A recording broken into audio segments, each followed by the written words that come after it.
মঙ্গল কি আপনাকে সুখ সমৃদ্ধি বয়ে আনছে, না আপনাকে ভাগ্যের অন্ধকারের দিকে নিয়ে যাচ্ছে? এবং মঙ্গলকে ভালো রাখার উপায়। মঙ্গলকে অত্যন্ত গুরুত্বপূর্ণ গ্রহ এবং শক্তিশালী হিসাবে বিবেচনা করা হয়। মঙ্গলকে সাহস, সেনা, রক্ত, উদ্যোগ, বিবাহ ও ভূমির ভাই, বন্ধু, শারীরিক শক্তি এগুলোকে মঙ্গল নিয়ন্ত্রণ করে।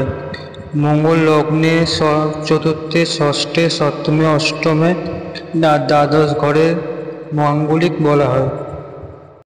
যাদের মঙ্গল বলশালী হয় তারা পুলিশ, আর্মি, ডক্টর, ড্রাইভার, বিমান চালক, নেতা, মন্ত্রী, ইঞ্জিনিয়ারিং এই কর্মে উন্নতি করতে পারে।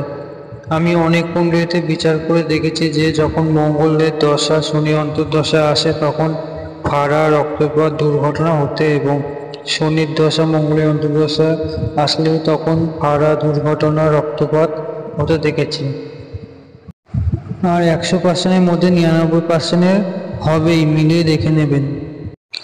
মঙ্গল কুণ্ডলিতে বলশালী হলে তেজস্বী, সাহসী, পরাক্রমী হয়। কোনো কাজ বা কিছু করতে বললে অলস ভাব থাকে না। যাদের মঙ্গল বলশালী হয় তারা একটু রাগী মেজাজেরও হবে। শক্তিশালী ব্যক্তিত্ব হয় এরা। মনে কোনো কিছুতে হার না মানার মনোভাব দেখা যায়। ভূমি সম্পত্তির মালিক হয়। বিবাহিত জীবন সুখের হয় এদের দেখা গেছে।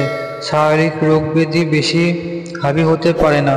এদের ভাইয়ের সাথে সম্পর্ক ভালো থাকে এবং বন্ধুরাও এদের পাশে থাকে।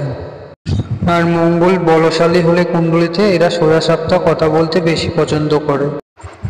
এবার বলবো, মঙ্গল যদি কমজোর বা বলহীন হয় কুণ্ডলিতে, এরা অলস ভাব, কোনো কাজ আজ করব কাল করব এমন দেখা যায়।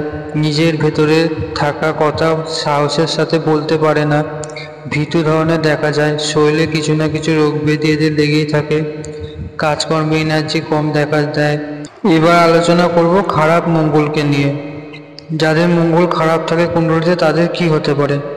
হট মেজাজি, রাগ কন্ট্রোল করতে না পারা, অযথা ঝগড়া, মারপিট, ঝামেলা করা, বারবার রক্তপাত হওয়া, ভাইয়ের সাথে সম্পর্ক ভালো থাকে না, বন্ধু বেইমানি করে, এদের মধ্যে মস্তান, দাদাগিরি ভাব দেখা যায়।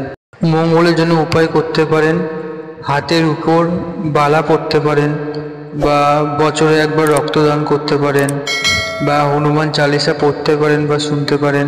মাসে 2বার মঙ্গলবার করে বজরংবলী মন্দিরে গিয়ে পুজো দিতে